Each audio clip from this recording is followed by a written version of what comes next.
دنیا سو تقریر۔ السلام علیکم ورحمۃ اللہ وبرکاتہ۔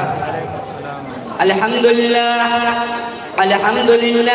وکفی وسلام علی عبادہ الذین اصطفی، اما بعد فقد قال اللہ تعالی انا ارسلناک بالحق بشیرا ونذیرا، وقال اللہ تعالی لقد كان لكم في رسول الله اسوة حسنة۔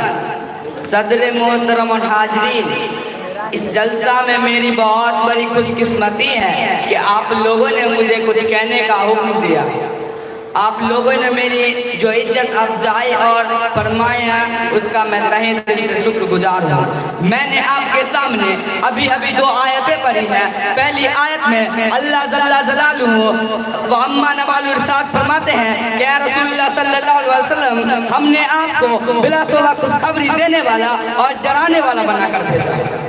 اور دوسری آیت میں اللہ تعالیٰ انسانوں کو مخاطب کرتے ہوئے فرماتے ہیں کہ ہمارے پیغمبر صلی اللہ علیہ وسلم میں بہترین رہنمائی ہے۔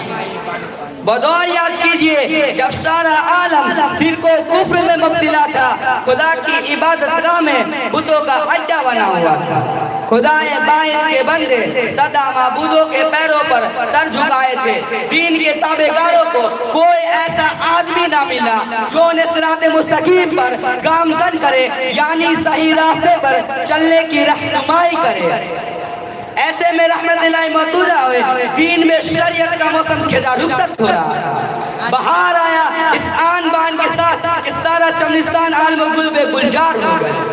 شریعت حقیقہ کی خوشبو چار رنگ پھیلنے لگی، یعنی پیغمبر اکرم مہدی بلغ فکر سرکار دو عالم جناب محمد رسول اللہ صلی اللہ علیہ وسلم ایک کامل اور مکمل شریعت لے کر اس دنیا میں تشریف لائے۔